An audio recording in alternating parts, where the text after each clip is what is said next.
Nation Sports Show.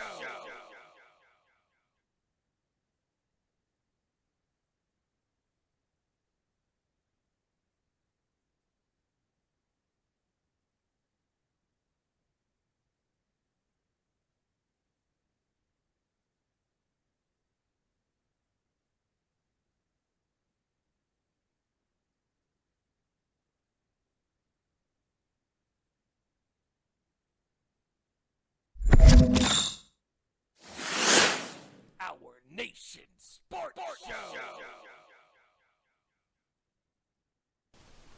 Tonight, on the Nation Sports Show, we bring to you our top 5 games during the NFL season.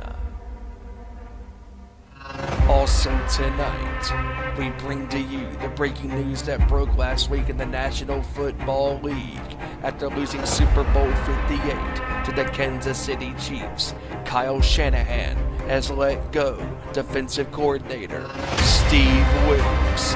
Now, how will the 49ers regroup in the offseason? Who will be their next defensive coordinator? Can their defense get back to the domination that they had 4 years ago? Also tonight, we bring to you our analysis of the NBA All-Star Weekend festivities and the start of the NASCAR racing season, the Daytona 500. It's showtime. Turn me up. Turn me up. Turn me up. Turn me up.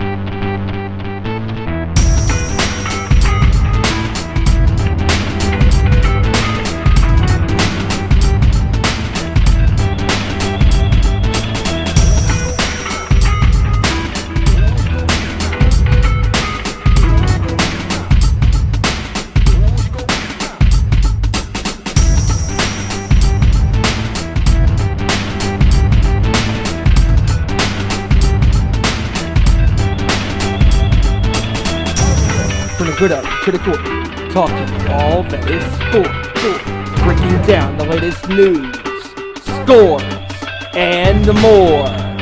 Welcome to our Nation Sports Show.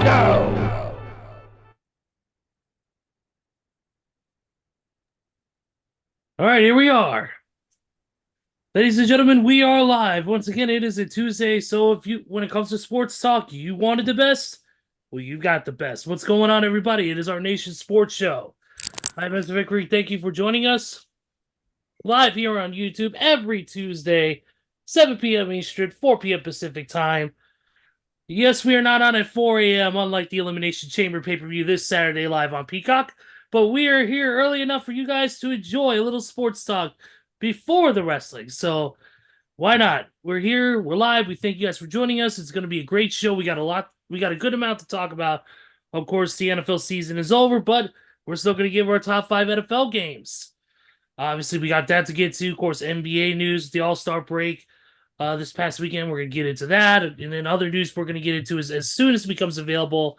And, of course, MLB news, MMA news. We'll get into whatever we can find. So, definitely thank you. This is going to be a great show. So, here we go. Ways you can interact with us, of course, is right here on the YouTube channel. YouTube.com/Nation's Corner, or not Nation's Corner, sorry, our Nation Sports Show. And then you can follow us on Twitter at Owen_Sports Show, Facebook.com/Our Nation Sports Show, Instagram.com/Our Nation Sports Show. Don't forget also to follow The Nation's Corner at The Nation's Corner on the YouTube, Nation's Corner on Twitter, and The Nation's Corner on the Facebook as well. Follow them 7 p.m. Eastern, 4 p.m. Pacific time on the YouTube. They are live talking all things pro wrestling, and that is, of course, our usual crew of Debhausen, Mongrovian Mike, Tony Justice, John from South Jersey. Front row, everybody in between who joins that show. They talk all things pro wrestling, and they love doing it just as we do. So don't forget to join them every Saturday. They not only talk about pro wrestling, but they sometimes bring in special guests. check out some of our past interviews on that show, including interviews with members of the Iron Savages, of course, people from the independent circuit, as we always do as well. And past interviews, including interviews with some even talent that are currently on shows like NXT and AEW Dynamite, Rampage, Collision. Check that out. So don't forget to follow them and follow at Too Sweet Cosplay across all socials. My Chicago-based cosplay group. We are getting prepared for the Comic-Con season starting in just about a month and a half. We're gonna get ready to rock and roll, get back to what we do best, and that is featuring our cosplays and hanging out with fellow wrestling fans. And with AEW once again having a presence at C2E2 this year, it's sure to be an amazing time. So follow us at Too Sweet Cosplay on Instagram, Twitter, YouTube, and Facebook. All right, enough of my spiel. Let's get to the people at hand. The three-headed monster is back again, and we're ready to rock and roll. And joining me right now, playing a game where his commanders actually win a game, it is Joey JT Thornton. What's going on? Okay, first off, do you have to roast me like that every week? Hey, I wouldn't treat you any other way, Joey. No, I'm kidding. But anyways, what's going on, everybody? Hope everybody's having an amazing Tuesday. Hope everybody's ready for us to do some sports talk like we always do. It's great that we had a three-headed monster, but hopefully we'll get the four-headed monster back soon. But in the meantime, let's get to it, baby. Yeah, this show, we need Kevin back on the show because otherwise this show has more car crashes than a Daytona 500 had this weekend. Oh. But then again, I digress. But bringing in, of course, my heavy metal brother, my brother from North Carolina. This man, of course, as I always say, he is the patriarch of this show. And no, he will not talk about your deceased father because he's not Christian Cage. But he is a great dude. He is my heavy metal brother, as I've said before. The one and only Big Stevie Wyand. Steven, what's going on, brother? No, I will not talk about people's parents in the world of professional wrestling or at all in a negative way. But what I will talk about is all good things sports and all good things music from time to time, because I was just in Myrtle Beach, South Carolina this past weekend at the House of Blues at a sold-out standing room only show for the one and only Blackberry Smoke, headlining down there at one of the greatest venues in music. If you have a House of Blues that is in your area, go to it because it is one of the best sounding venues of all time. The acoustics were great. The energy in the room was electric, and it was great. And Dwayne Betts, the son of Dickie Betts, opened up, and he had a great set and just a great dual guitar attack by him and his band mates and all that good stuff. And then Blackberry Smoke came on and played a 2-hour set, including a phenomenal rendition of Dreams I'll Never Dreams I'll Never See, Allman Brothers classic. And just an incredible rendition with that song with Dwayne Betts coming on stage, and just an incredible performance, and just another great show by Blackberry Smoke. All live, all 110% real, no backing tracks. That's the way music should be. And we are here today to talk about all what happened over the weekend in the NBA with the All-Star break, and also the Daytona 500 that happened yesterday. And also, we're going to give our top 5 NFL games from this past season, and we are looking forward to doing that and all that stuff. And with that being said, let's do this. All right. Oh, yeah. Also too, Steven, I want to say that you have the best opinions here on the show. After your opinions actually have more validity to it, unlike the fucking Rock and Roll Hall of Fame voting process. But that's a whole other show that we will not get into. 2 words have never been spoken. Because if I get into that, we'll be here for at least another 2 hours. But yeah, Ezra, you getting started early, aren't you? Why not? Hit the ground running. That's what I do. It makes all the sense in the world. All right, now we got a lot to get into. Of course, let's get right into, of course, let's talk about the NBA All-Star break. And man, what another great weekend in the books for the All-Star break. And had some great activities, the 3-point challenges, all the skill challenges, the 3-point shootouts, the slam dunk contest, the celebrity All-Star game, and of course the big one, the All-Star game on Sunday, which the East dominant fashion, beat the West. And Damian Lillard, one of the high scores in that game, which of course that game means absolutely nothing to the greater picture. It's just them shooting out and having fun, trying not to injure each other. Kind of like the way the old Pro Bowl was. But otherwise is that I thought it was fun. The court looked absolutely incredible. I thought the LED court was weird at first. It took a little bit visually to really hook in because it's so different from just looking at the same old lacquered hardwood floor. But I thought it was fun. I thought it was a cool thing, a cool concept, especially with the glow in the dark basketballs and all that too, which made it a little bit more fun. We had that shootout with Steph Curry, which was awesome, winning 29 points, getting 29 points and winning that 3-point shootout. We had Mr. McClung winning once again for the second year in a row the slam dunk contest, dunking over the man who recently had his number retired by the Orlando Magic, Mr. Shaquille O'Neal, which we'll get into as well. And of course, like I said, the All-Star game, the Celebrity All-Star game, which was fun, featured a lot of great celebrities. Of course, a lot of it probably for charity, but it was an overall great weekend. I want to get you guys' opinions on all the events that went down. Was there a specific event that was really interesting to you?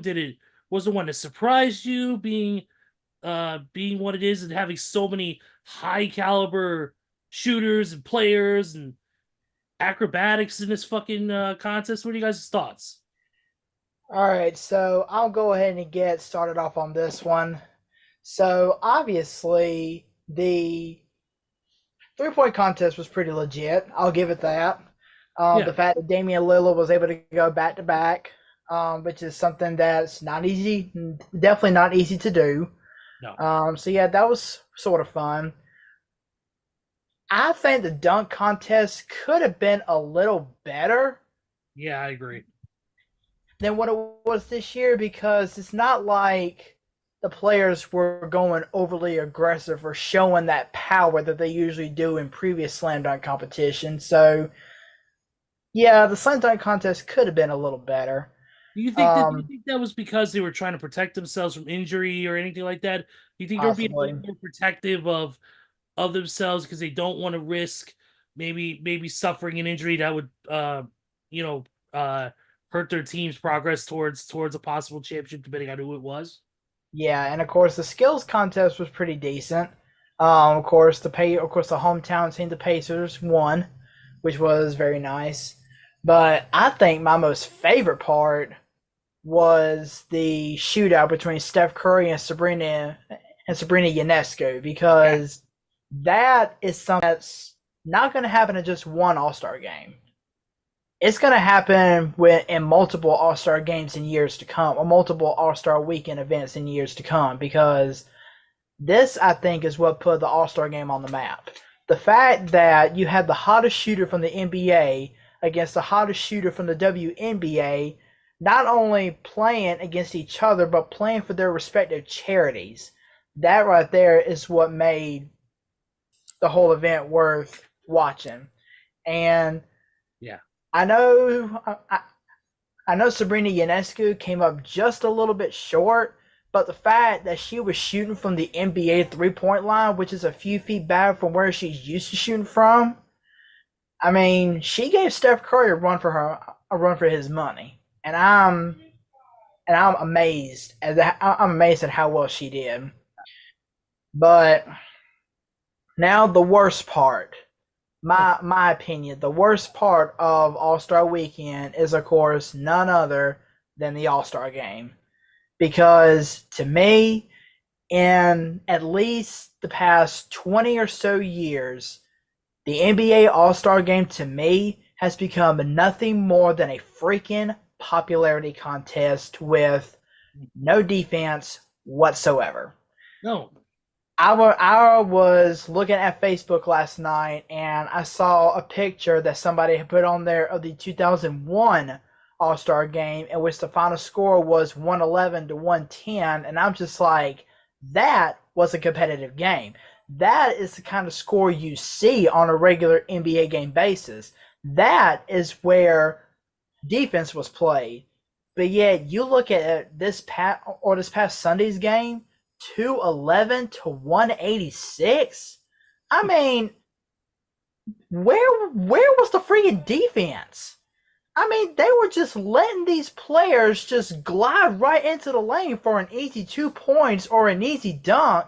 And the fact that Damian Lillard pulled up not once, but twice from the half-court line like it was nothing and swished it, which I'll admit that was kind of impressive, but still, the fact of the matter is defense has killed this All-Star game popularity over the past number of years. The fact that these players think that they could just come on in and do whatever they want, I mean, I understand. They're All-Stars. They're wanting to have some fun out there. But at the same time, you don't need to make a player or a certain amount of players look too good, because it's going to kill the whole All-Star game, which, honestly, as I mentioned earlier, the All-Star game is pretty much dead to me. Because I understand why people will want to go to the game to buy a ticket for the game, because it's not every day that you're going to see that much talent under the same roof. But at the same time, like the NFL got rid of the Pro Bowl game because it wasn't drawing that good amount of ratings, the NBA needs to do the same thing with this All-Star game. Now, if the NBA decides to add a little bit more defense to these All-Star games, then I can understand.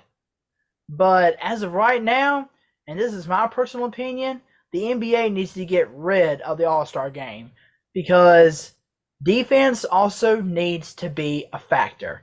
If you just let these players glide in for an easy layup or an easy dunk or an easy three-pointer without hardly any effort whatsoever, then, I mean, I just don't know what else to say anymore. The All-Star game has become a popularity contest, and unless Adam Silver decides to make some changes, which I remember him saying at the beginning of the season, or whenever he was taking the job as NBA commissioner, that he was going to bring some changes to the All-Star game. But I haven't seen any changes yet. So unless he decides to really bring some changes into this All-Star game, I'm not gonna worry about sitting back and watching it if it's just gonna be nothing more than a popularity contest. Joey, you were absolutely spot on with this. I mean, I agree. The best part about this weekend was the featured 3-point shootout between Stephen Curry and Sabrina. And just an incredible showing by Sabrina. She held her own during the shootout with Steph, and Steph beat her barely, and got to give her credit, for playing, in on a different 3-point line and all that good stuff. And she did it. She held her own, and Ionescu almost won, and got to give her credit. She held her own against Curry, and Curry, as expected, in my opinion, I thought he was going to win, and he did. Now, as far as the All-Star game, or excuse me, the 3-point regular shootout contest, I thought Lillard, like you said, it's not easy. Not easy, winning these back-to-back, because usually you don't get, back-to-back winners. But we did this time, and Lillard did a good job, doing that. The dunk contest, it was fun, but the problem with some of these dunkers now, they're not creative. Now, dunking over Shaq, that's pretty damn creative.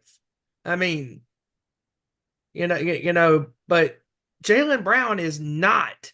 He is not a creative dunker. He is a power dunker. And, I mean, and another thing, too, that would make the dunk contest, I think, better is if you had some of the star players, LeBron especially, who in his prime could have done this, and not having these star players in the dunk contest, I really think is hurting the ratings at times. And especially what's hurting the NBA and the All-Star break is the All-Star game itself. I mean, for the past 4 or 5 years, the All-Star game has become a complete disaster. I mean, nobody in this game is playing any remote defense at all. No hands are going up, guarding shots and defending the rim, and they're just getting into the lane and getting easy layups. And you got guys out there shooting half-court shots like it's nothing, like Damian Lillard hit 2 half-court shots. You had Luka Doncic attempting a half-court shot. I mean, everybody was attempting these crazy and stupid shots, and everybody's just marveling, going, "Oh, look at Anthony Towns going out there putting up 50 points." I'm like, it means nothing. It means absolutely nothing. It's a game that has meant nothing really at all. Let's be honest, like you said, Ezra, at the top of the hour. But at least in years past, when you had Kobe playing, when you had Tim Duncan playing, when you had Shaq playing, when you had Steve Nash playing, and Michael Jordan and Scottie Pippen and all these great guys playing in the All-Star game, they actually tried. They actually gave a damn about playing any defense as the game progressed. At first, it was fun, shooting around, big guys shooting threes and stuff. But when it got down to the third and fourth quarter and it was a close game, buckle up, Buttercup. And the defenses came to play. But for the last 4 or 5 years, the defense has not shown up in the All-Star game. And like you said, Joey, if you're going to be putting on a game like this, just try. Give it a good old college try to play defense, because that would make the game more competitive, and you wouldn't have the East scored 50 points in all 4 quarters of the All-Star game. In a regular NBA game, that's not even happening. Sure, you might get 50 points afterwards at halftime, but you're not cracking 100 points at halftime. Come on. I mean, not in a regular season game. Not at all. Not in the first half. It is just mind-blowing how the lack of defense has been happening the last 4 or 5 years. And if you're going to be playing like this, you might as well just call it quits on the All-Star break, because the All-Star break at this point means nothing, because if we really think about it, LeBron, Stephen Curry, Kevin Durant, Luka Doncic, Nikola Jokic, all these great players that play in the All-Star game, they're technically not getting a full break, because they're playing this meaningless game. And then 2 days later, some of them or all of them are back on the court playing regular season basketball. Yep, regular season games start back on Thursday. So, and not only that, but the NBA season is a grind. The NHL season is a grind. Baseball is a grind. When there is a break, there needs to be a legitimate break, because these sports can be very physical, very violent, especially in the NFL, especially in hockey, and basketball, wear and tear in your body, as you get older and stuff and play and all that stuff. And same goes for baseball. And to me, honestly, all 4 North American, major sports leagues should have a legitimate break in between the season. After the championship games in the NFL, there is no Pro Bowl. There's no Pro Bowl activities, whether it be a flag football game or skills challenges. Same thing goes for the NBA. No dunk contest, no 3-point shootout, no All-Star game, none of that. Because essentially, you're just going out there and you're padding stats that mean nothing. They mean absolutely nothing.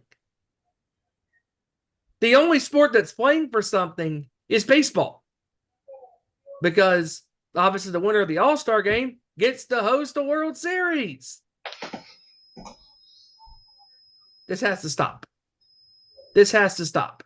These meaningless games that mean nothing. Because when the regular season for the NBA starts this Thursday, now we're hitting the halfway mark. Yeah. And that's where the games really start to matter. You can't take games off or weeks off. You could be the 5th seed And then before you know it, just like that, you could be the 8th seed or even at the bottom. Absolutely, I agree. This when it comes to this game, it, like I said at the beginning, it is meaningless. It does nothing to the overall playoff picture, does nothing to the overall season. It's just and look, and I get it. It's stupid, it's a popularity contest, I get it. But it's also these guys, they play basketball for the sake of playing the game because it's a competitive sport that you put your body, your mind, and your soul into every single game. However, I do like the All-Star game for one reason. It allows the players to cut back. It allows the players to relax. It allows the players to play a game that, hey, it's like playing pickup games back in the courts back in the day when they were 15 years old. It's kind of like that, which I do like. I do like the idea of it's a game of basketball. Yes, it doesn't mean anything to the overall spectrum, but why not play it because you love the game, but play it also too because it's fun. You get to play with your buddies. You get to go out there, shoot some dunks, shoot a bunch of shots, have a fun time. Don't act like it means something.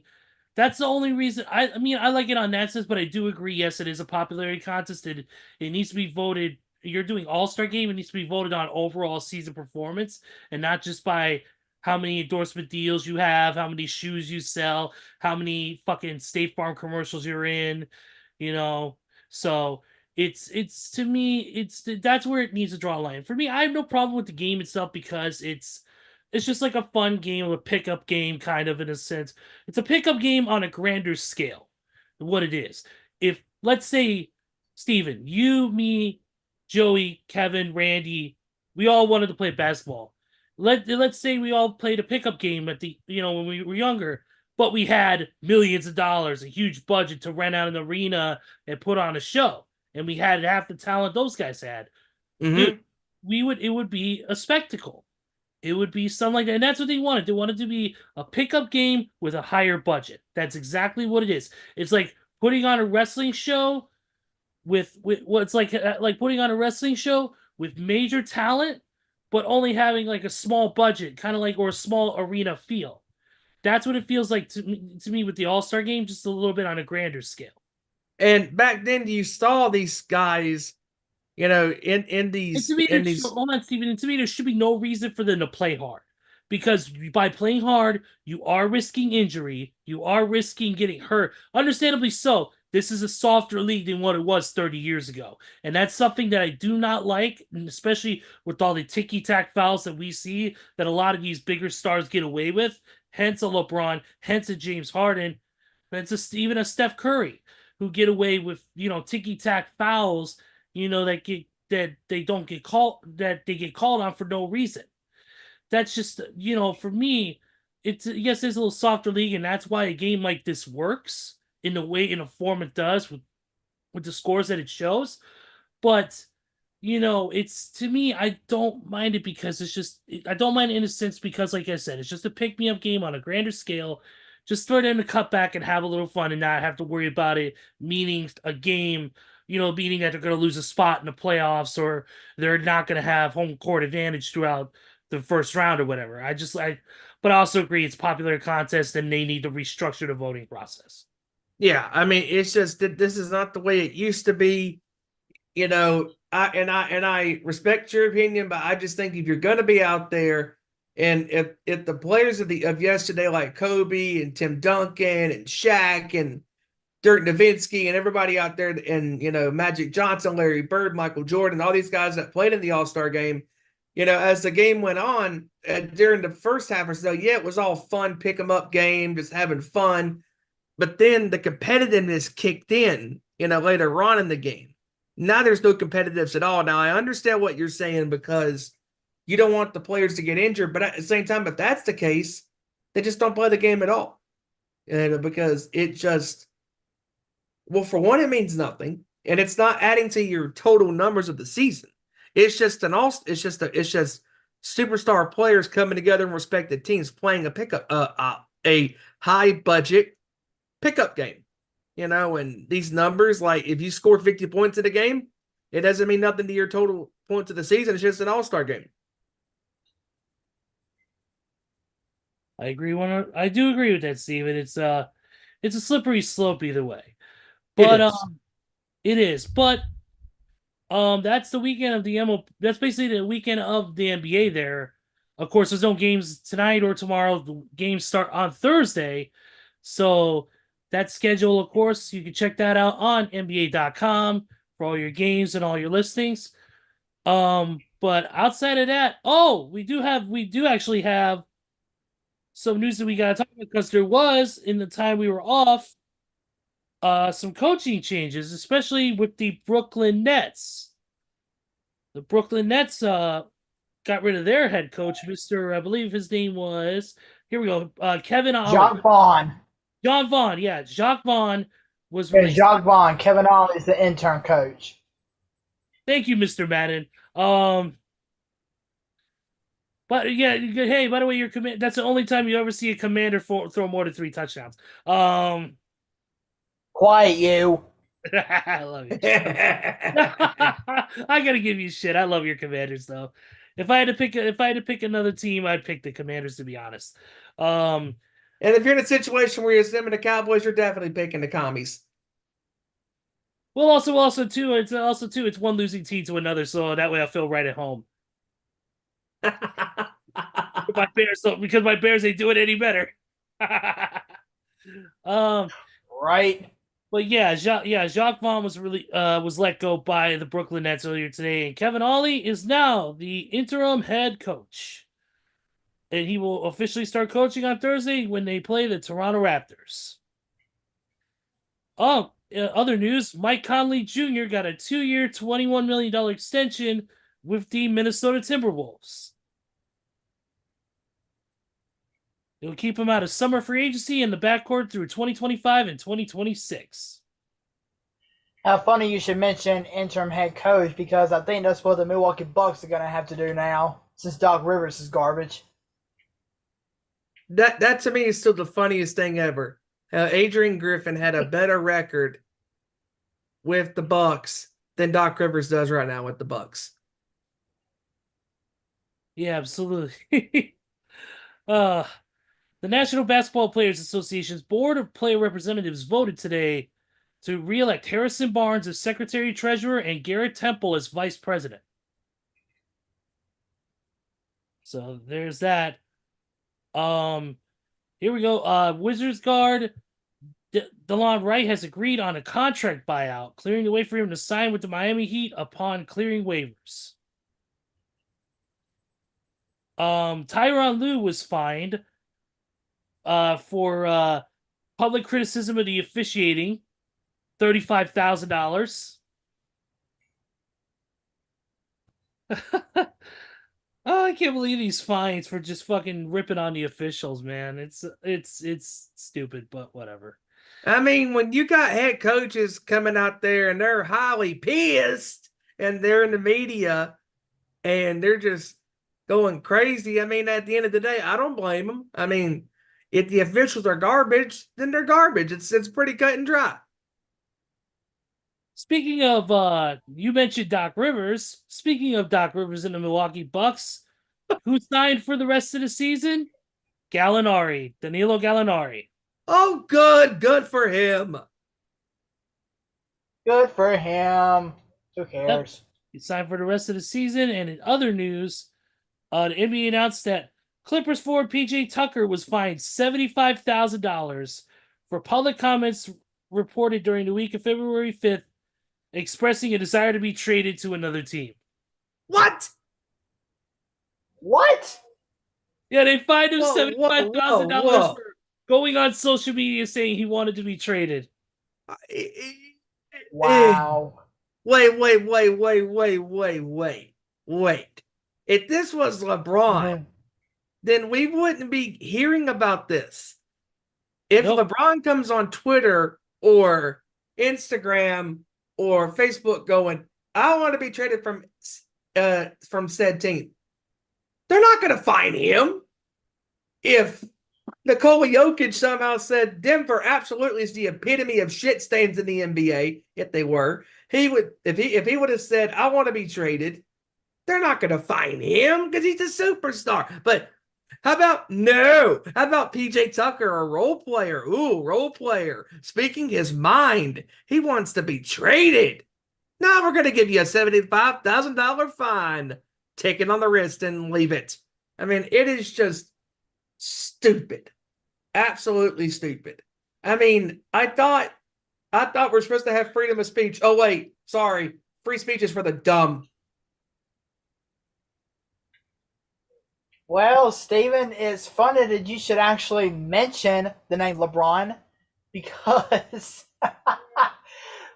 I'll admit, whenever I first saw this headline, I thought the NBA writers had lost their freaking minds. But it was later confirmed that just before the trade deadline, the Golden State Warriors were trying to pitch a deal to bring LeBron over to Golden State.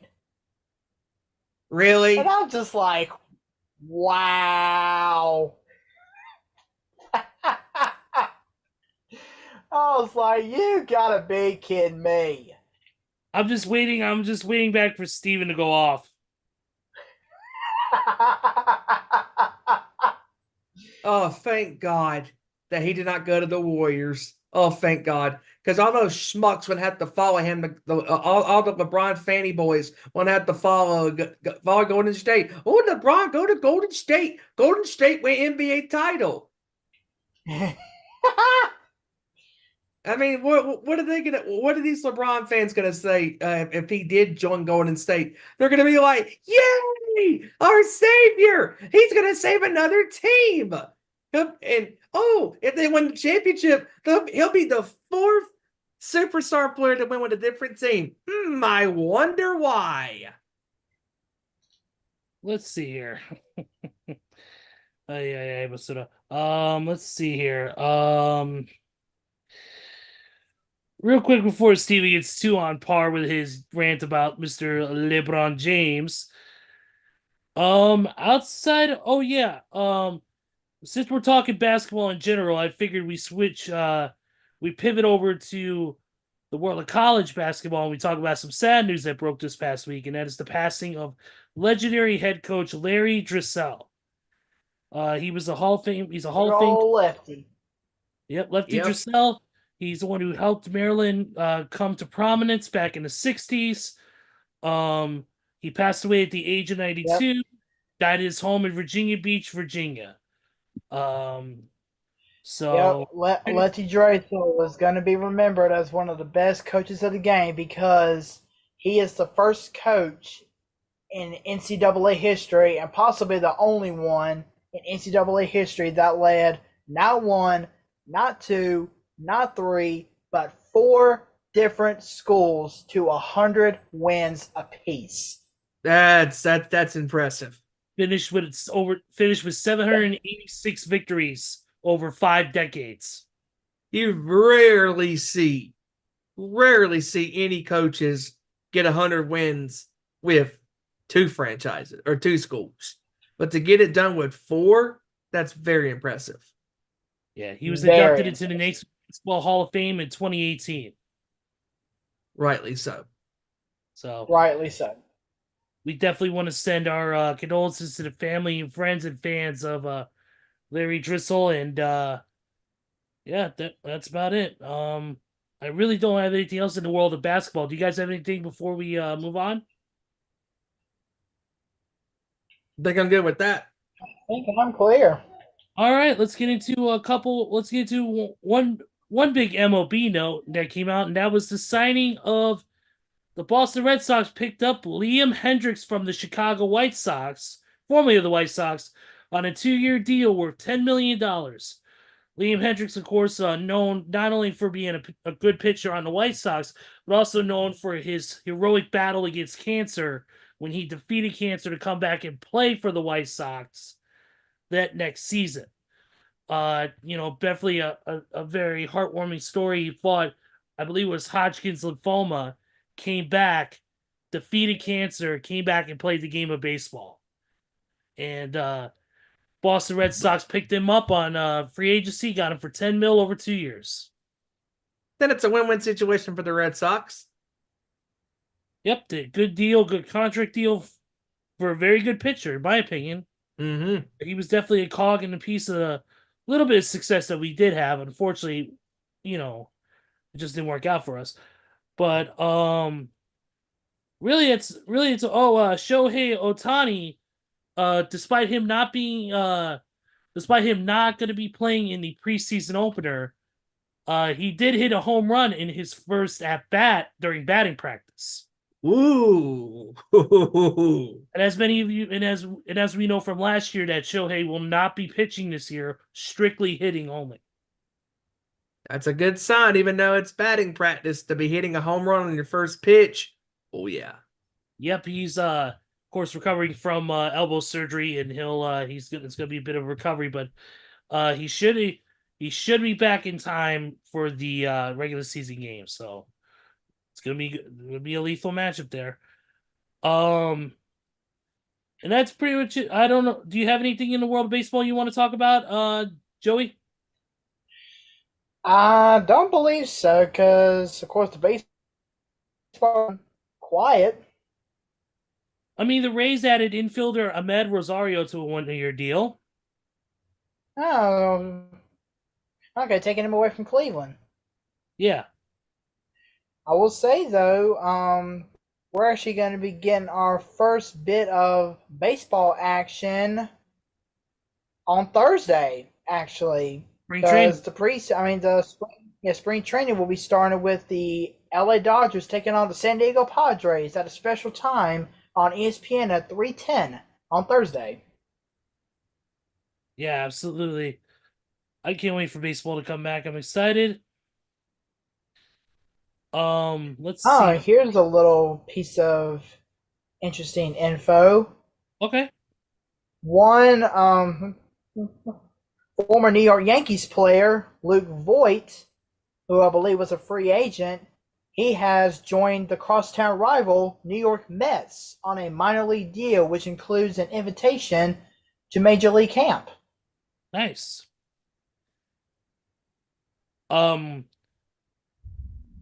So far it looks like Cody Bellinger has had some discussions with the Cubs about remaining with the team. There is no negotiation yet, but they're trying to work to keep Cody Bellinger on the roster. So, right here, Blake Snell has an offer on the table from the New York Yankees. So he could sign with them as soon as he can. And then the final news report that came out today was that after 10 Major League seasons, Hyunjin Ryu is going to be returning back to his native South Korea to play with the Hanwha Eagles of the KBO. That's where he began his professional career on a 4-year deal, so he'll be returning there. All right, let's get into the world of the NFL. We got a couple things to talk about, obviously. Obviously, our top 5 NFL games, but there is some news reports that came out that I do want to get into. Right here. Probably the biggest news of the day was that legendary player Matthew Slater has announced his retirement from the NFL. Matthew Slater played 25 seasons, 16 of them with the New England Patriots. He is a 10-time Pro Bowl selection. And he is one of Bill Belichick's most trusted confidants over the past 16 years. So Matthew Slater officially calling it a career with a Pro Football Hall of Fame legacy he's going to leave behind. So Yeah, he was definitely one of the best special teams players for the Patriots. Yeah. Oh, definitely. Oh yeah, for sure. Speaking of retirements, running back Mike Davis for the former Baltimore Ravens running back, he has announced his retirement as well. He turned 31, I believe today or Monday. He rushed for 2,052 yards and 14 touchdowns in his career. The Las Vegas Raiders are signing former Dolphins head coach Joe Philbin as a senior offensive assistant.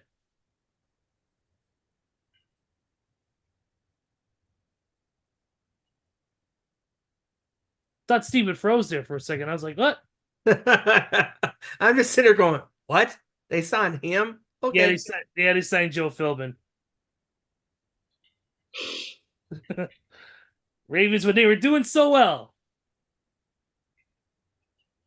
Yep. Maybe he could be a senior advisor to Lamar Jackson, how not to fail in the playoffs. Well, no, it should be how to mature. That's what it should be doing. This is true. Yeah. Let's see here. Defensive tackle Lawrence Guy Sr. was released by the Patriots after 7 seasons in a Super Bowl with the team. Also, safety Adrian Phillips was released as well. Let's see. Cameron Haywood had a surgery done. It was unspecified what it was. And for your Commanders, Joey, John Glenn has been announced as a assistant special teams coach. And that's officially, and it is the final piece to Joe Quinn's 2024 or Dan Quinn's 2024 staff. Have fun. We'll try.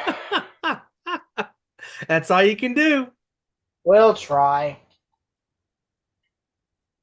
Yep, give it your best shot. Yeah, we'll give it our best shot. I mean, what can we do? Oh, here's some news that just broke. Lions announced they have released veteran safety Tracy Walker III. Interesting. Yep. Interesting. I guess Detroit's going with some younger signings and obviously looking into the draft as well. Yeah. Speaking of, we mentioned the Patriots. They hired some new staff additions. One of them being a Super Bowl champion. Inside linebackers coach is none other than Dante Hightower. Ah, nice. Ah, interesting. Very nice, Okay. very nice. One of the best linebackers to play the game. Did you really just do the Borat thing? Very nice, very nice. Yes, I did. Yes, I did. King of the castle, king of the castle.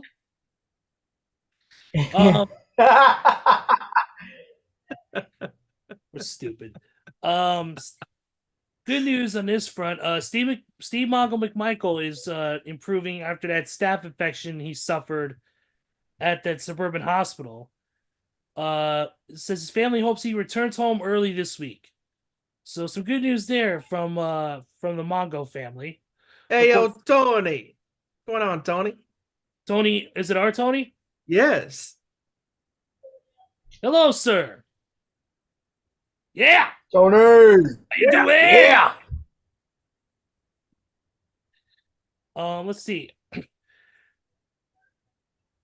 And starting Tuesday last week through March 5th, NFL teams can designate franchise or transition players.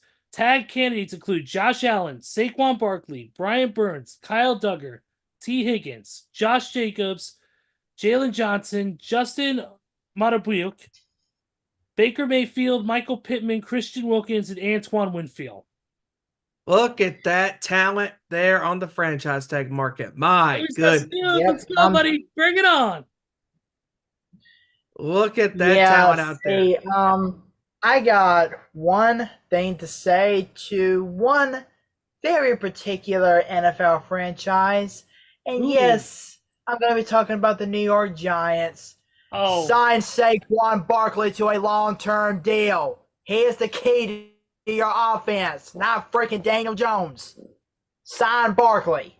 If you do not sign Saquon Barkley to a long-term contract, that goes to Daniel Jones will haunt you for years to come. If you do not, I award you no contract, and may God have mercy on your soul. Well, there's ghosts that haunt him, right?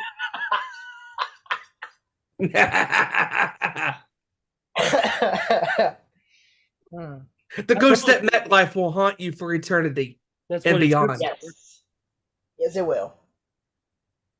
I wonder when Daniel Jones was running down the field, was he thinking, I'm not a running quarterback. I'm just a giant human waste. No. No, well, he did. He ran. He ran so far away, and he just ran. He ran for 9 days and couldn't get away. So, yes, By the ladies and way, gentlemen. Yes, ladies and gentlemen, that was a flock of seagulls reference. speaking of that song, thanks. Great segue right there. I know it's off the beaten path, but I don't give a shit. But anyways, if you have not heard that cover of "I Ran" by a band called Kings County, do yourself a favor. It's a really good cover. They rocked it up tremendously. It's a great song too from the 80s. But yes, Giants, do yourself a major job. Sign your star running back. All these great free agents that are out there on the market that are starting to, fill the market up. There's all this talent out there. Spend your money wisely. Please. That goes to any franchise. Jeez. I mean, the Panthers, the Cowboys, the Commanders, the Giants. I mean, the Cardinals. I mean, all these teams that need key pieces. Spend your money wisely. Yeah. Yeah. Speaking of Commanders, I've been hearing various reports that they're going to have one of the biggest rooms for cap space here in free agency. So it'll be interesting to see what Adam Peters and Quinn decide to do with that cap space. Speaking of cap space, the Bears' big cap space, he got rid of Eddie Jackson and Cody Whitehair earlier this week, clearing up, I believe it is $21.5 million in cap space. Wow. So, let's talk about this. It is our good old friend from the San Francisco 49ers, now a Las Vegas Raider, Mr. Jimmy Garoppolo. Oh, boy. Jimmy G suspended 2 games for violating the NFL's performance-enhancing substances policy. The Raiders also plan to release Jimmy Garoppolo from the Raiders as well. Garoppolo, did you not get the message that PEDs are bad? Okay, they're really bad. No, I don't think he did get if the you message. if you didn't do performance-enhancing drugs when you played, that would be great. Or, in the words of a famous TikTok video, he did not understand the assignment. I mean, come on. I mean, what is Garoppolo thinking in his mind that, if I take PEDs, that's going to enhance my quarterbacking skills? Maybe you shouldn't have missed that throw in the Super Bowl 4 years ago. Ouch. Why are you having right now? Kevin's having PTSD watching this show.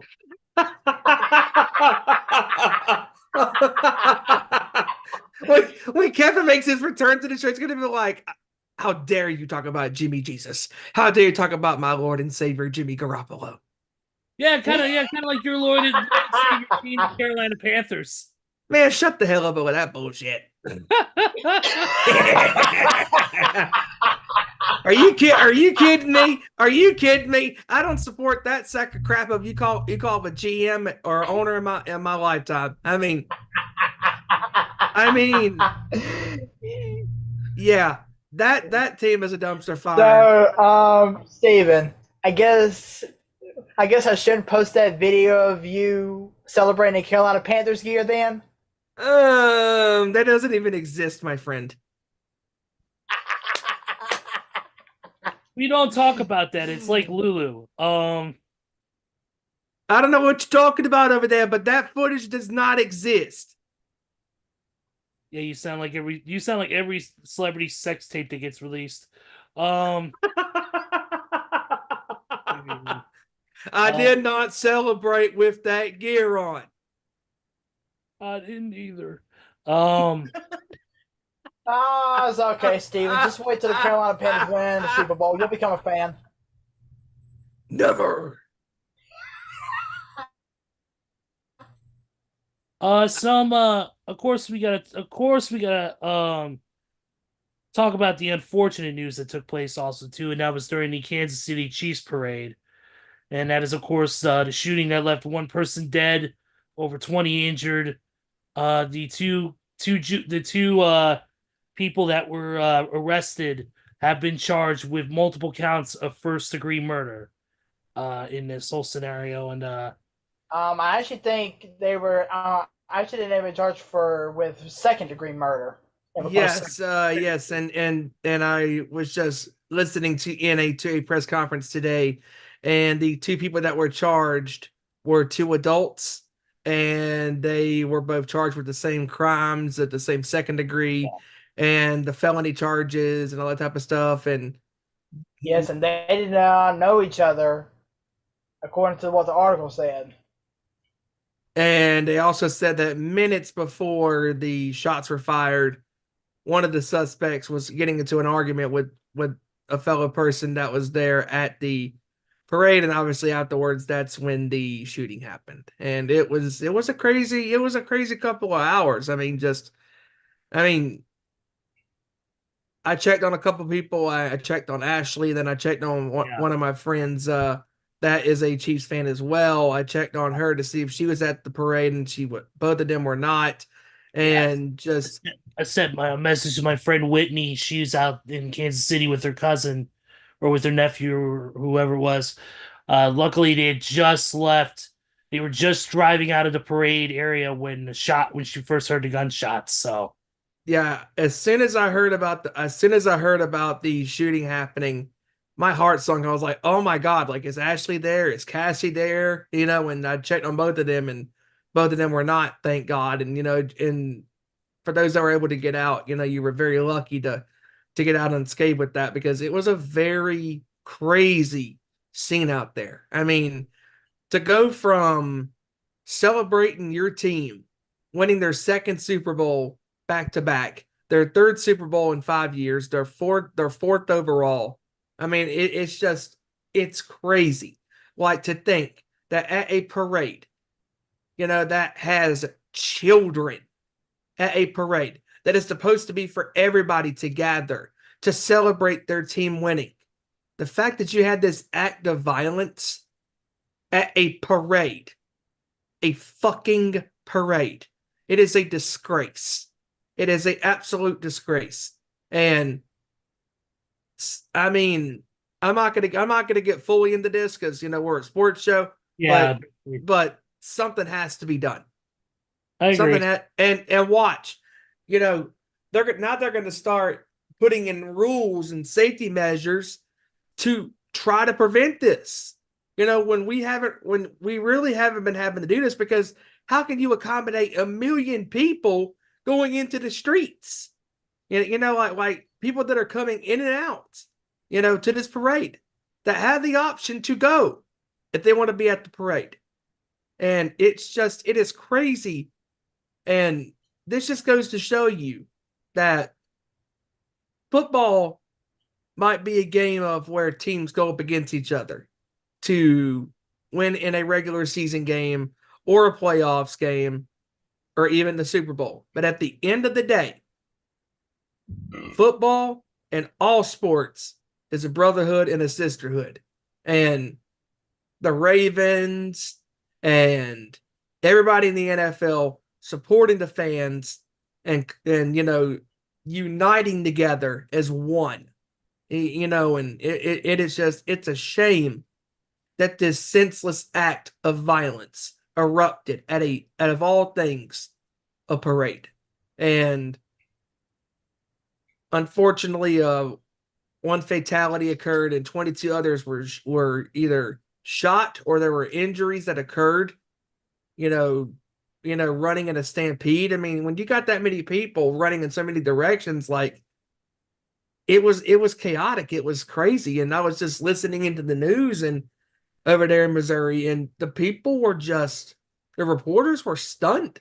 To go from, like, they cut to the studio and they were talking, and there was a reporter and they were thinking, oh, look at all these people just running out quickly. Come to find out, that's when the shots were fired, and people were running frantically to try to get out of there. It was a madhouse, and I'm so glad that they got the two suspects that caused this chaos. I'm glad that they're being charged, and the Kansas City Police Department has handled this very well. And just because there's been charges filed and all this type of stuff, this is far from over. This is far from over. And all of us here on the sports show, we send our thoughts, our prayers, our condolences to everybody that was involved and who is deeply affected by this senseless act of violence. It is a complete tragedy. Yeah, I definitely agree on that. Yeah, because even though the shooting itself might be over, the haunts, the nightmares, the traumatic memories that's going to come from that day are going to live forever. Especially with kids that were there, that even the ones that were not involved, but even the ones that were witnesses that were eyewitnesses that saw what happened. Like, I heard a story about a grandfather and his grandson, and the kid just, he couldn't believe it. There was reporters that were within feet of this happening. Like, it was just crazy. I mean, and going from Travis Kelce and everybody celebrating the championship, and Travis Kelce leading in a crowd of people singing Garth Brooks' "Friends in Low Places," and Andy Reid beating on the drum and all that type of stuff, having all this fun, and then just people getting out of control, and it's ridiculous, and it has to stop. Stupid. It has to stop. Yeah, I agree. We definitely send our condolences, our prayers, and our positive thoughts with those affected. Let's see what else real quick before we get to our top 5 NFL games, which of course we got a lot to get into on that. Of course, there's been various, defensive coordinator, offensive coordinator, special teams changes. We're not going to get into them all, obviously, because that just takes up a lot of time. Geno Smith right here, who has $12.7 million in his contract that becomes fully guaranteed on Friday. This was back last week. Was informed he will remain on the roster through this week, so that means he will get an extra $12.7 million. So apparently the Seahawks are confident in Geno's skills to keep him on the roster there.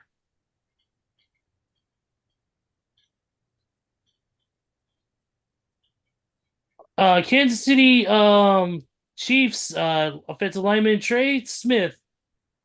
During the aftermath of the shooting, a young boy was distressed, so he shared the Kansas City Chiefs custom WWE Championship belt to him to calm him down to school.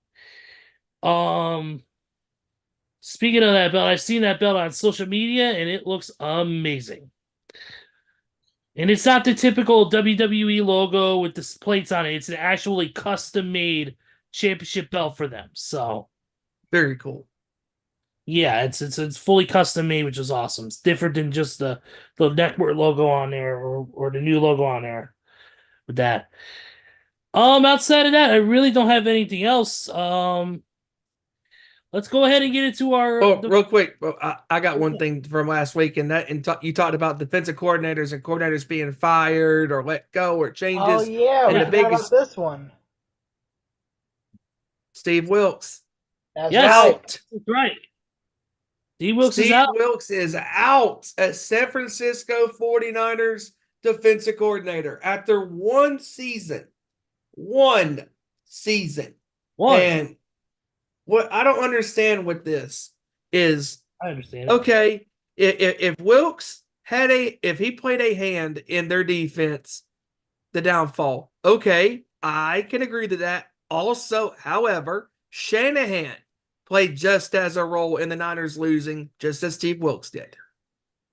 Yes, he did. Because the offense, he's at the end of the day, he might be the head coach, but he's also the offensive coordinator. He's the one calling the plays for San Francisco. He is the one that is approving the plays on the defense and offense. And he is just responsible as Steve Wilks is. Instead of putting all the blame on your defensive coordinator for not stopping Patrick Mahomes and Travis Kelce and company, also put the blame on yourself.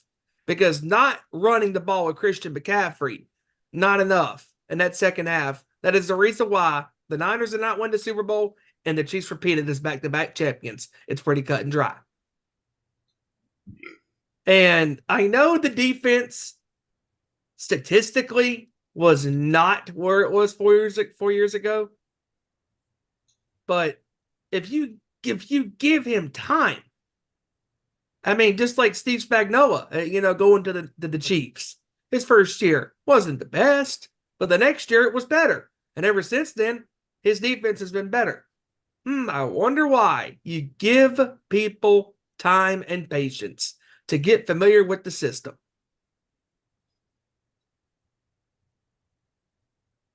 Yeah, I was agree gonna with that 110%. Yeah, because it was weird that they fired him so quickly and they just said, "All right, you're gone. See ya." And Shanahan said that, we feel that, I feel that the move we made to get rid of Steve Wilks was the best move. Best move? What are you talking about? He didn't have a couple years under his belt. You can't have that knee-jerk reaction just because you just lost the Super Bowl.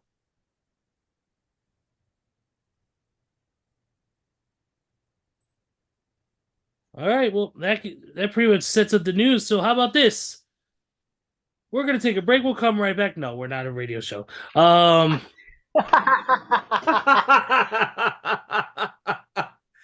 Here is 1 minute of Mongrovian Mike ranting about absolutely nothing. He's ranting about the Rock and Roll Hall of Fame. Oh, he's ranting about this. He's ranting about that. And now we're back. So, all right, let's get to it, guys. That is the top 5 NFL games of the season. All right, I will go ahead and get things started here. I have a few honorable mentions that I thought should be noted, and then I'll get to my top 5 from 5 to 1. So, my honorable mentions, even though this was a blowout, I feel like it needs to be mentioned. Week 3, I believe it was week 3. Yes, it was week 3. Miami over the Denver Broncos 70-20. The reason is because the 70 points is the most that anybody has scored in an NFL game since 1966. So, kudos to the Miami Dolphins for making Russell Wilson and Sean Payton looking like freaking fools in a circus. I'll never forget that game. I'll never forget that. Never. I'm waiting for Green Day to come on, and I get a phone call, and you and Bo called me, and I picked up your call, and you said, "Dude, you won't believe this." I'm like, "What?" You go, and Bo said the same thing. "Did you see the score with the Dolphins and the Broncos?" I'm like, "No, I'm still here at the festival." "Well, the Broncos just lost 70-20. I was like, "What? Can you repeat? Am I dreaming?" No. Yes. Bo said no. They literally lost 70-20. I said, "You got to be shitting me. Who the hell gives up 70 points?" The Broncos. Now, the last honorable mention is, I would say it's 2 games put together into one. Now, I could have easily put one or both of these games in my top 5, but I decided not to, even though the games that I'm about to mention that these 2 teams had this season is quickly becoming the next Tom Brady versus Peyton Manning rivalry. And yes, folks, I'm talking about Patrick Mahomes and Josh Allen. The 2 times that the Buffalo Bills and the Kansas City Chiefs met during the season, with, of course, Week 14 resulted in a win for Josh Allen, and then, of course, the divisional round of the playoffs giving Patrick Mahomes another win. And the reason why I put these in my honorable mentions is because it seems like whenever these 2 teams meet in the regular season, Josh Allen always pulls out a win. But yet, come playoff time, it's always Patrick Mahomes that pulls out a win. So, in order for this matchup, or in order for this rivalry to be considered top 5 material, we need to see some more consistency from Josh Allen in the playoffs. Yeah. And, believe it or not, Patrick Mahomes in the regular season. Because the Chiefs lost quite a few easy games that they should have won this year. And Josh Allen really needs to step it up come playoff time if he really wants Buffalo Bills fans to really forget about Jim Kelly, who, even though he never led Buffalo to a Super Bowl championship, he did lead them to 4 Super Bowl appearances. So, yeah, those are my honorable mentions. Now, believe it or not, I only have one playoff game in my top 5. Wow. Get to that one here in just a little bit. Same. But my number 5 is the Super Bowl rematch from last year that took place in Week 11 on Monday Night Football, with the Philadelphia Eagles coming from behind from being down 17-7 at halftime to shock the Kansas City Chiefs by a score of 21-17. Yeah. Now, this was a great back and forth game. Obviously not as high scoring as it was in the Super Bowl last year, but it was still a great game nonetheless. Number 4, I chose Week 18 with the Houston Texans defeating the Indianapolis Colts 23-19. Great game. Now, some of y'all may be saying, why did you pick that game as your number 4? Well, it's quite simple. You got the Houston Texans, who won only 2 games. 2 games in the previous year. They had high hopes in landing the head coach of their dreams, as well as a very decent draft. They got both, when they were able to get C.J. Stroud and Will Anderson in the draft, and they were able to get the head coach of their dreams and former Texan DeMeco Ryans, and an 8-win improvement, which not only gave Houston 10 wins for the season, but their first AFC North division, AFC South title, and I believe in the franchise's team history, if I'm not mistaken. I think that they won the division when they had which they probably did, but it's been so long ago that nobody really remembers it. Yeah. But Houston played phenomenal football this year, and C.J. Stroud put up unbelievable numbers, which led them, of course, to win a Rookie of the Year. My number 4. Number 3, oh boy, Week 9 of the NFL season, an amazing back and forth game between the Houston Texans and the Tampa Bay Buccaneers. This was a great game in all aspects. Yes, defense didn't really play much of a factor, but C.J. Stroud threw over 460 and 5 touchdowns in a 39-37 win over the Tampa Bay Buccaneers. What an amazing game that was. An amazing game. Now, my number 2 is my lone playoff game that I chose, and that is in the wild card round. We saw the Detroit Lions topple the Los Angeles Rams by a score of 24-23. Now, I chose this game for my number 2 because, for one, this was Detroit's first ever playoff game as an NFC South champion in over 30 years. This was Detroit's first home playoff game in over 30 years. And the fact that the fans were there to support their team from the very beginning to the final gun, I mean, just an all-around great game. And seeing as how Jared Goff was able to beat his former team in the process, I mean, what more can you say? And last but not least, my number 1 game of the season I say it, I'm gonna say the reason why I chose this game. The winner of this game came into the game with a lot of doubters. A lot of people were pulling for them, but they weren't expecting them to go far. But this win that they had was the beginning of a huge season to unfold for them.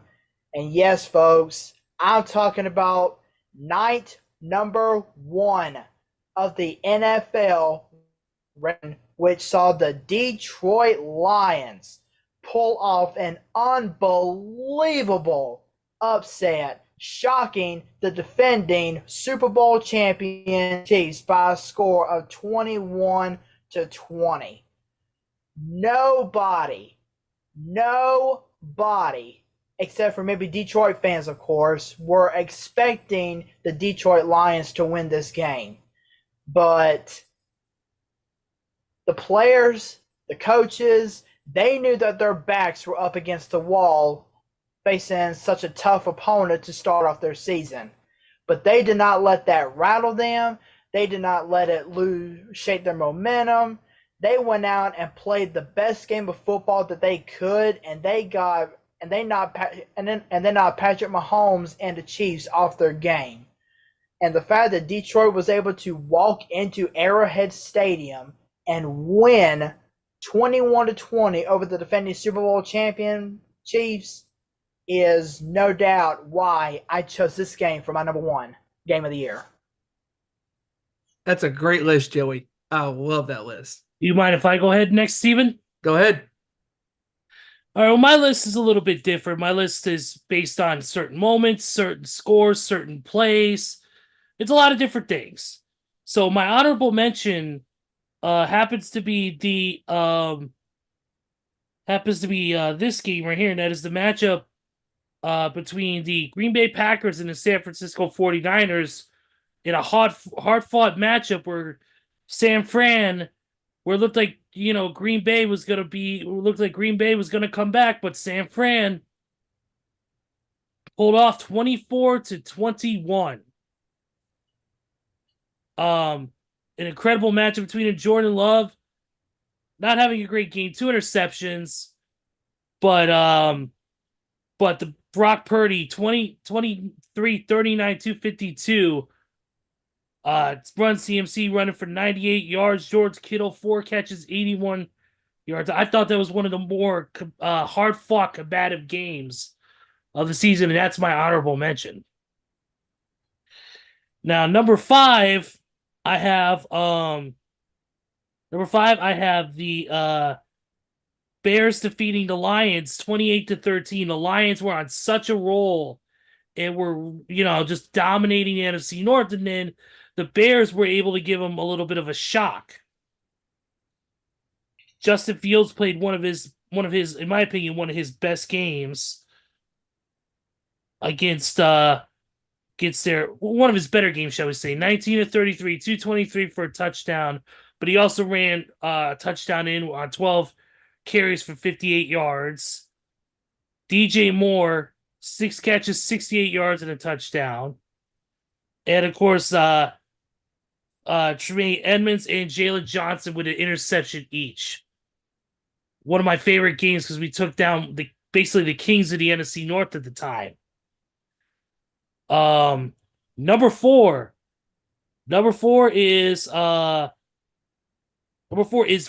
week 3 game between the Dolphins and the Chargers. 36-34, Dolphins beat the Chargers in a hard-fought shootout. One of my favorite matchups there. Yeah, because Tua and Herbert were going toe for toe against each other and just touchdowns. 28 of 45 for 466 yards for Tua. And Tyreek Hill had a career game, 11 catches for 215 yards and 2 touchdowns. Woo! Smoke them. As the Rascals say, smoke them if you got them. And that's exactly what he did. Herbert, 23 of 33, 229, 1 touchdown. Austin Eckler, 16 carries for 117 yards. Nearly 10 yards, a little over 10 yards a carry. Insane. But that's one of my favorite games there. I put that at that next one. Number three. Number three, it's right here. Number three is gonna be the Chiefs versus the Lions. The Lions taking down the defending Super Bowl champions, 21-20. Jared Goff going 253 yards on 22 of 35 for 1 touchdown. Mahomes throwing 2 touchdowns for 226 on 21 of 39. Just the Lions really, really showcasing who they are as a team. The beginning, or in my opinion, the beginning of Dan Campbell really showcasing who he is as a head coach at that time. Number 2. This one's important, not just based on the score, but based on the moment. Week 4, the Buffalo Bills beat the Dolphins 48-20. Reason why that is so important, and number 2 on my list, it is the first regular season snaps that Damar Hamlin took since his cardiac arrest. He played 18 snaps, all of them on special teams. And it was a big, big moment for Damar Hamlin to be back out on the field in regular season games for the first time since that happened. And emotional moment, very much so, to see him back. And the Bills were playing, of course, with emotion to have him back. And they absolutely destroyed the Dolphins that night. And number 1, I got to give it to Super Bowl 58. Just a competitive back and forth matchup. Really great game. Came down to that last touchdown for Patrick Mahomes. And, a great moment for the Chiefs, building their dynasty. 49ers put up a hell of a fight. To me, it was one of my favorite games of the year. That's a great list. And man, I'm just having flashbacks now to these games that you guys were talking about. I mean, because it's so hard to pick, because when you look at the games that happened as the season went on, there were some really good games like the Dolphins and the Chargers and the Bucks and the Texans. I mean, just that's how long the season is. And I forgot about those games. And just it's really hard, to pinpoint, what makes the best game. And it's crazy, because I'm thinking about my list and I'm going, man, I'm had to do some shuffling here, just because I forgot how great these games were. Like for me, Steven, I totally forgot about the Damar Hamlin return in week 4. I totally forgot about that it was his first official snaps back in a regular season game, not being on defense, but still being a part of the special teams crew. And it was the Bills that night were playing with so much emotion, having him back on the field, and that carried him to that huge victory, 4-score victory over the Dolphins, who were playing great ball at the time. Yeah, when you look at my list, it's interesting because I got some playoff games in there, and I got a couple of regular season games in there. It's just it's really hard to pinpoint, this list, because I could go so many different ways, but I will throw some honorable mentions out there. Okay. And my first honorable mention is going to be the Texans and the Bucks game in the regular season. That was the epic game, and CJ Stroud showed the entire NFL landscape why he is one of the best up-and-coming new quarterbacks to play in this game. And my other honorable mention is the Monday night game between Jacksonville and Cincinnati. And Jake Browning had a hell of a game in that game. And especially being on national television, his first real game as a starter after Joe Burrow went down with his injury. And the Bengals won that game in overtime. And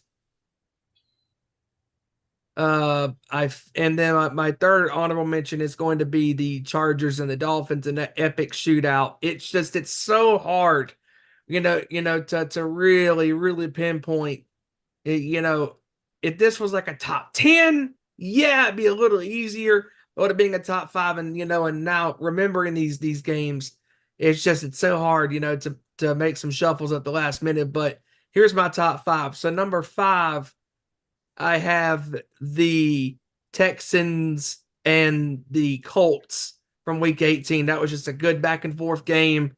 And the Texans ended up winning that game, like Joey said. And just an incredible showed test of strength by the Texans being down. And then they came back to win that game, and the Colts had a chance to come back and win the game, and they didn't. Should have ran the ball. Maybe that would have, maybe would have helped their cause to get the first down and keep the drive going, but they didn't.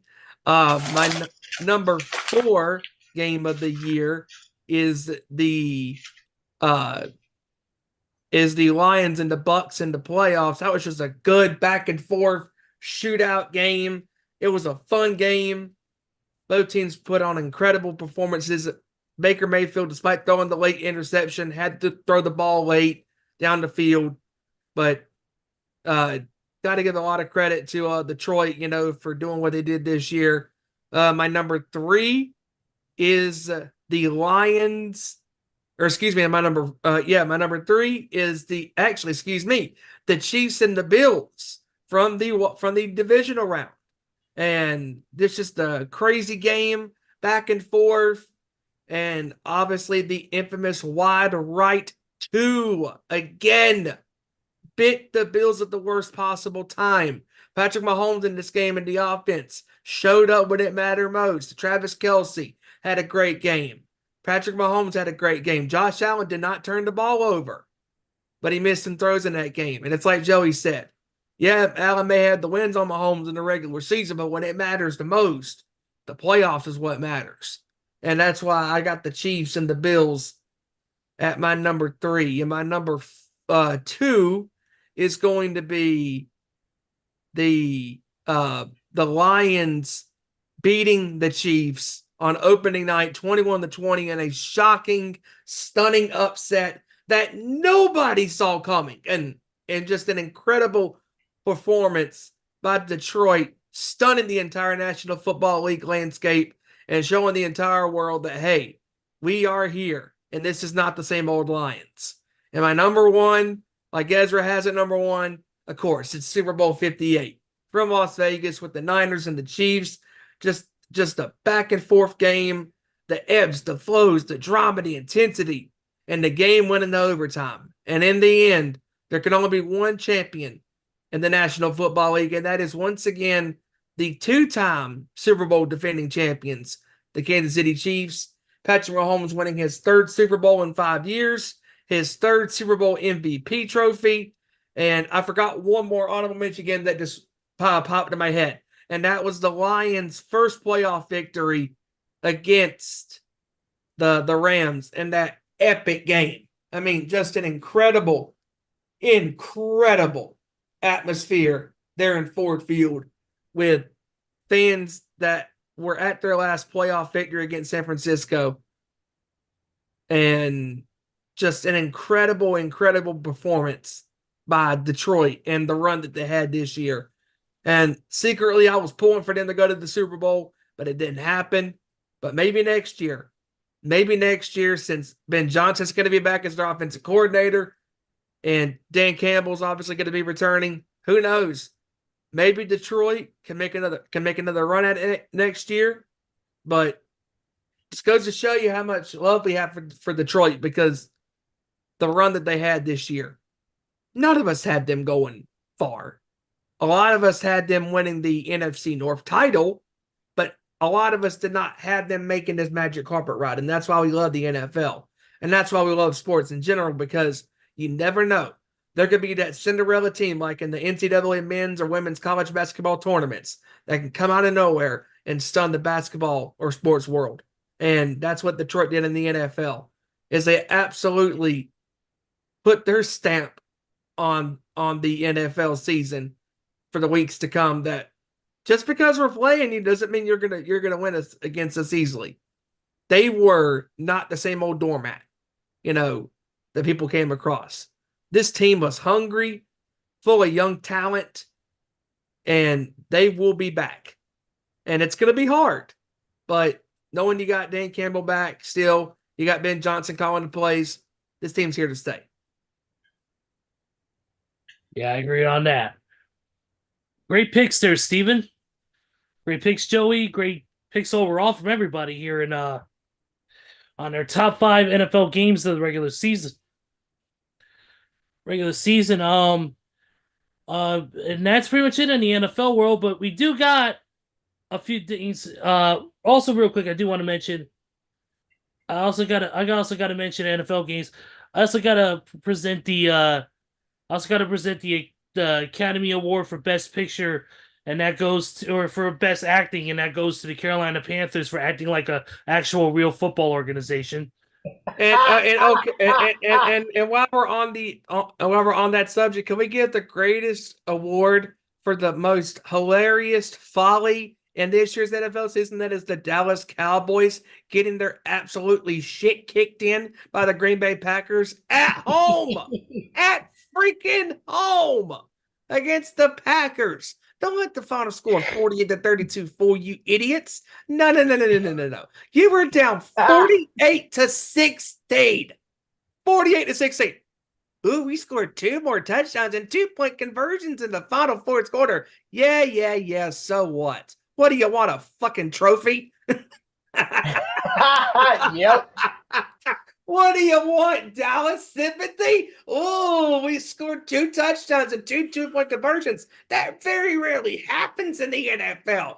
The percentages just went up a little bit. No, they didn't. Your percentages of losing did. Hey, but hang on just 1 second. The only reason that Dallas scored that last 16 points is because they scored it on Green Bay's freaking backup defense. This is true.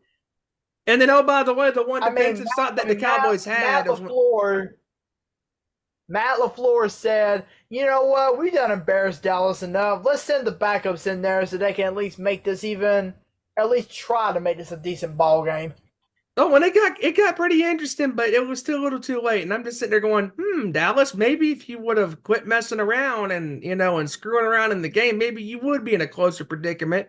But of course you didn't. You had to stoop to a very low of stupidity and idiocy. I mean, that is the single greatest laughable stock of the NFL season this year, is the fact that all of these people in the media said that the Dallas Cowboys were going to be in the Super Bowl, including our buddy Scooter. Scooter McGruder. Yep. Scooter was like, I believe in my heart of hearts that the Dallas Cowboys, they will be in the Super Bowl. And everybody from Tom Grossi and Urinating Tree and everybody out there was like, dude, what are you talking about? Come on. The Dallas Cowboys, oh, I am so excited for next year because the embarrassment, the laughter, we can all celebrate these frauds. Because you know what? Come January, you know what? I honestly, truly think, guys, there should be a brand spanking new holiday. When the NFL playoffs start, I don't care what date it's on, no matter what date the playoffs start on, come next year, we need to make the opening wildcard round National Cowboys Day. Because this is the time, the tradition that we get to celebrate them frauds getting bounced out of the playoffs. Actually, Steven, I'm not against that, but you might need to add a couple more words to that national holiday. As a matter of fact, here's something a little bit more amusing. How about just instead of calling it National Cowboys Day, we call it National Cowgirls Choking the Playoffs Day? How about them apples? They're probably bad apples too. Or there might be a rotten apple, if you know what I'm saying. Remember, one bad apple spoils the whole damn bunch, Steven. Yes.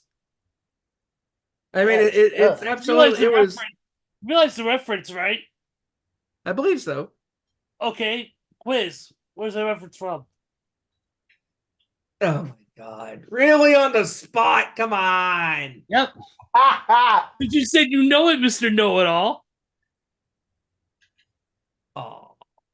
Damn it. Come on, Steven. 4, 3, 2, time's up. Guns N' Roses. Oh, Bad come apple. on. Bad Apples. Oh, Their Illusion albums. I'm pretty sure Tony and everybody got that One one. bad apple spoils the whole damn bunch. That's the lyric. Alrighty then. A lesson for those that did not know that. I totally had a brain fluff on that one. It's all right. Yeah, it's all good. Yeah. But no, It's okay, Steven. but yeah, it's been a crazy year for the world of the NFL, and of course, free agency starting up soon, and there's going to be franchise tags, there's going to be trades, there's going to be, of course, the NFL draft coming up soon. So definitely keep an eye on this page, keep an eye on our show as we get ready and get updated for you guys as it gets closer to once again. But like you said, March 30th, the UFL comes to fruition. Yes, it does. It will be, of course, we will be covering that as it goes on. We'll be watching the games and covering that. Oh, and we forgot to talk about this. How can we end the show without talking about not only this weekend being the All-Star game for the NBA, but it's the biggest week in racing history. The legendary Daytona 500 took place, of course, delayed a bit because of inclement weather in Daytona, pouring rain for pretty much all of Sunday and Saturday. So they decided to postpone the race until Monday. And of course, the race happened. Joey will give us more in the NASCAR than anybody else's. I love racing and I do love Daytona. Fortunately, couldn't catch it because of work reasons. But the Grand Marshal was none other than the people's champ, the true head of the table, The Rock. Very competitive race. I mean, so many lead changes, so many people taking that the first place in that race, including a 3-time Daytona 500 winner and Danny Hamlin, who was all the way 20 cars back and raced his way into the lead for several laps. And just back and forth this race was going. Like, it was a very incredible race. I mean, just you could feel the tension, at that speedway. I mean, 500 miles, 200 laps. I mean, just incredible spectacle. That is the first and the biggest race of the NASCAR season. And towards the end of that race, there was a massive pileup, a massive crash, 3 wide lanes of traffic colliding as the entire field was changing an instinct. Brad Keselowski was going for the number 1 spot, and he was just about to pass, and unfortunately he got clipped, and Keselowski and everybody that was right there, including Danny Hamlin and somehow Kyle Busch made it out of the pack, but just a lot of drivers did not make it out of there, and Keselowski and everybody involved, and also who was at the top of the pole, Joey Logano, he didn't make it out of the wreckage, but it was crazy. I mean, 18 cars in total were in this wreck, and just an incredible race up until the very end. And just the 66th annual race for NASCAR, it's crazy. And to also add to the weather problems that happened over the weekend, this was the 3rd time in this race history that it's been postponed due to inclement weather. But yes, huge congratulations once again to Mr. William Byron for becoming the first Hendrick Motorsports driver to win the Daytona 500 since Dale Jr. back in 2014. And also to add to that, Joey, this is their 40th anniversary. That is right. So very cool that on a very historic night that William Byron got to represent and do this for his team, and obviously for Dale Jr., who was the last one under that team to win the Daytona 500. And just really cool, kind of how all the cards, lined up, and he said, when you're in this type of race, like it's very aggressive. It's very, just you have to cut and weave, to get yourself into prime position to win this whole thing. And he said we made enough, adjustments and all that type of stuff, and he got to the finish line literally, and just at some point you knew that this massive crash was going to happen, and it did. 8 laps to go into the Daytona 500, and just unbelievable, just the competitiveness that everybody brought. And hats off to NASCAR, yesterday for delivering an excellent Daytona 500. And congratulations, like Joey said, to William Byron for winning the whole thing. Yeah, absolutely. Congratulations, William Byron. Definitely want to say also here, as many of you know, we love sports, we love music, we love pro wrestling, and we got, of course, MMA is of course another thing. And speaking of MMA, we got to talk about this. Last night on Monday Night Raw, there happened to be a professional fighter in the crowd. His name is Michael Chandler. Michael Chandler, yes, and he called out the one and only Conor McGregor for a match. That was pretty legendary. Yeah, that's what I was just getting to. Is that he called out the legend himself, Mr. Conor McGregor, right on Monday Night Raw. Called him out for what appears to be a fight. It's interesting. It's interesting now because of the TKO Holdings Group banner that both WWE and UFC. We expected some sort of crossover, and I don't know if this is the spark of it happening or it's just trying to promote UFC on WWE's programming. It's very interesting though, and I can't wait to see more when this develops. Could you imagine Ezra Bruce Buffer, the legendary voice of the Octagon for the Ultimate Fighting Championship, announcing a sanctioned fight on a WWE product? I would not do that. I would not do that. That's the one thing I will say. WWE and UFC, when it comes to crossovers, it has to be all pro wrestling based. It cannot be an MMA fight on a pro wrestling show. I don't think wrestling fans especially, some wrestling fans will not get into that. There's obviously matches like the Fight Pit, in the past, the Lions Den, Ken Shamrock and Owen Hart, and obviously recently Ronda Rousey and Shayna Baszler, Matt Riddle and Timothy Thatcher, and I think also, if I'm not mistaken, Matt Riddle and Seth Rollins.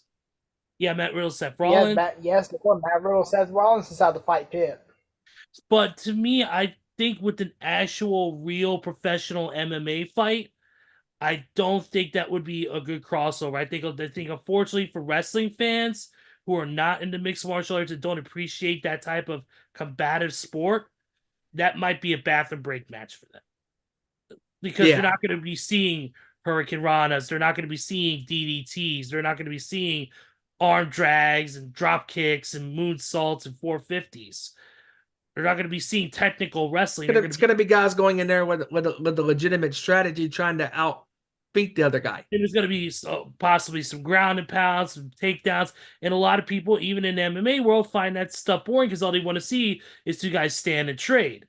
And that's what a lot of probably MMA fans or WWE fans, especially I hate to say the minority of WWE fans or the majority of the the casuals, but a lot of people don't get MMA and don't get the whole validity of it because they think it's just a violent sport or it's boring because, especially pro wrestling fans. And I'm not saying all pro wrestling fans hate MMA. I'm just saying there's some out there. Just in general, there are fans that are like that. Yeah. Yeah, that don't like mixed martial arts because they think it's boring because it's not. Well, because let's say they're fighting on the ground, fighting for position, taking guard or whatever. To people, that's boring. To us, you got a guy on top and he's punching the guy, and then you got the guy on the bottom who's trying to flip the guy over and play defense and stuff and fight from the bottom and get back on top and all that type of stuff and mount the position and mount guard and stuff and then just counter it. It's a lot of strategy involved, and I get what you're saying, because if you're gonna have Chandler and McGregor, in a WWE ring, it's going to be a WWE match. But it would be kind of cool if Buffer was there. But I understand what you're saying because, like you said, wrestling fans will not well, some wrestling fans that are MMA fans like we are, we would get what it means with the ground and pound and the positioning that they do and stuff like that. So we get that aspect, but there are the casual wrestling fans that do not understand the techniques and the technicalities of mixed martial arts. And just it's very interesting. And speaking of MMA, how about that shocking upset on Saturday at UFC 298? Yep. Sorry about that. I'm just bringing it up. Now my tabs are so loaded with so much other crap from this past show. But yeah, UFC 298. Yeah, Ilia Topuria beating Alexander Volkanovski. I had Volkanovski winning that fight. I had him winning by at least knockout in the third round, fourth round. Glad I didn't bet on that. I would have lost the money on that. But Robert Whittaker beat Paulo Costa, which was a fight that I picked. I picked Whittaker, unanimous decision. So, but definitely a shocking upset. The Volk being KO'd. I didn't expect that at all, especially in as early as round number 2. But the Anthony Hernandez versus Ikram Aliskerov fight was canceled, so they ended up doing a guy named Roman Kopilov, and Anthony Hernandez won that fight by submission in round number 2. Murab, he won. He beat Henry Cejudo by unanimous decision. And then also a unanimous decision win for Ian Gary, defeating Jeff Neal. So definitely a stacked card. The next card coming up is, of course, UFC 299, which I'm pulling up the card for that right now. Let's see, UFC 299. That's going to have Sean O'Malley in a bantamweight main event against Marlon Vera.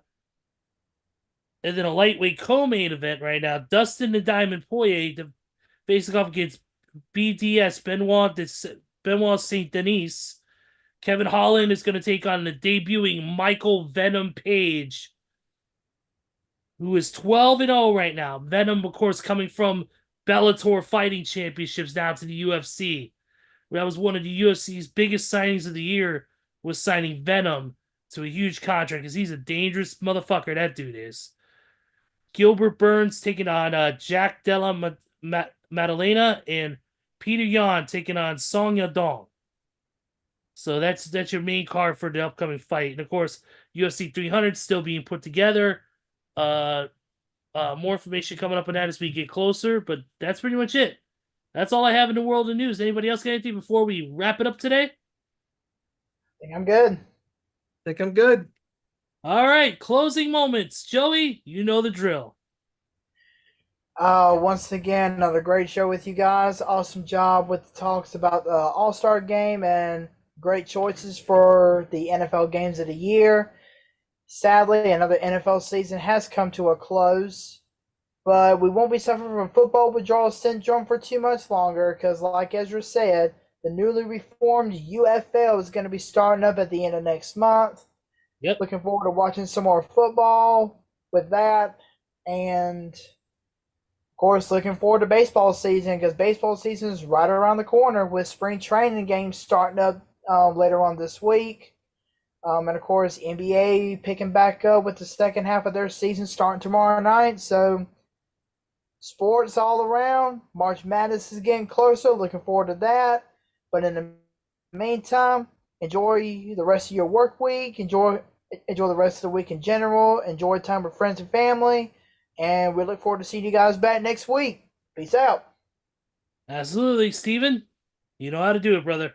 Yes, I do. Great show with you guys here once again. And the three-headed monster attack was back once again. And like Joey said, we hope that the four-headed monster and Kevin will be back here with us hopefully very soon. And obviously, as we talked about, Kevin's been dealing with some health issues, and we're praying for you, buddy, and thinking about you and all that good stuff, and hoping you'll be back on the show with us very soon. And a great show with you guys, recapping all the things in the NBA, giving our top 5 NFL games, and all the news in between. And you can follow us on Twitter at ON_Sports Show, Facebook and YouTube.com at both Our Nation Sports Show and also Instagram at ON Sports Show.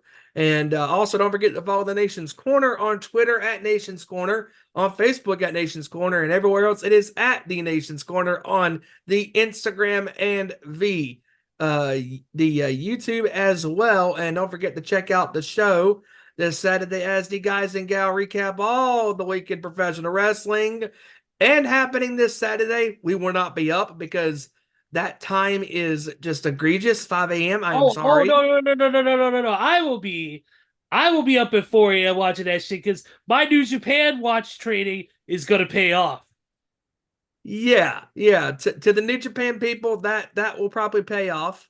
But to us who are not used to getting up, and I've only done that once, and now I paid for it the next day, so a lot of us will not be watching Elimination Chamber at 5 Eastern, 4 Central. If you're on the West, you lucky bastards. 2 a.m. Pacific. If you're in Hawaii, it's at 12 a.m. Good for you.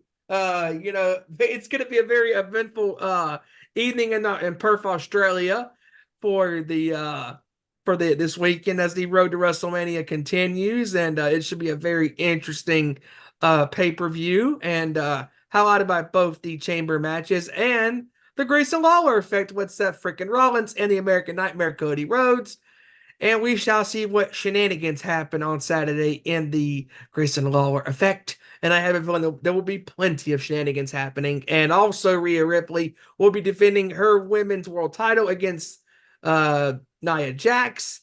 And that will be very interesting. And we shall see who will be challenging Seth Rollins for his world title out of the men's elimination chamber and all that good stuff. And it's really crazy how WrestleMania is round the corner. It'll be here before you know it. And great show with you guys. And look forward to being back on next week and recapping all the latest news in the NFL, the NBA, and all that good stuff. And with that being said, Ezra, wrap us up, my friend. Thank you so much, Steven. Thank you, Joey. Back to wrestling real quick. I will say that I will be in Philly coming up for WrestleMania weekend. I will be joining with the Nation's Corner crew, hanging out, having a good time, enjoy some shows, busted open party, all that good stuff. Can't wait to be out in Philly with the crew for the first time ever. Also, I will be attending Windy City Riot on April 12th, which is, of course, New Japan Pro Wrestling's event at the Wintrust Arena in Chicago, Illinois. Already announced Tetsuya Naito, Jon Moxley, currently slated for the IWGP World Heavyweight Championship. Also Mustafa Ali taking on former IWGP Junior Heavyweight Champion Hiromu Takahashi. Also slated to be at the show, Nick Nemeth, Minoru Suzuki, David Finlay, most of the Bullet Club War Dogs, Jack Perry, members of the United Empire, members of Chaos, Rocky Romero, so much more. Of course, if you still want tickets, there are still limited tickets available and resale tickets. Ticketmaster.com /Ticketmaster.com, search New Japan Pro Wrestling. And of course, all different sorts of stuff going on in the world of wrestling. So check on Fight or Triller, check on Peacock, whatever you can find to watch wrestling this weekend. It's going to be a great weekend of shows. Nation's Corner will have that covered. With all that being said, for Kevin Rory, for Big Stevie Wyand, for Joey Thornton, for Randy Garrett, and for everybody else in our sports nation, I am Ezra Vickery, and we will see you all next week with another great edition of our Nation Sports Show. Take care, everybody. Have a great week, and we will see you all on Tuesday.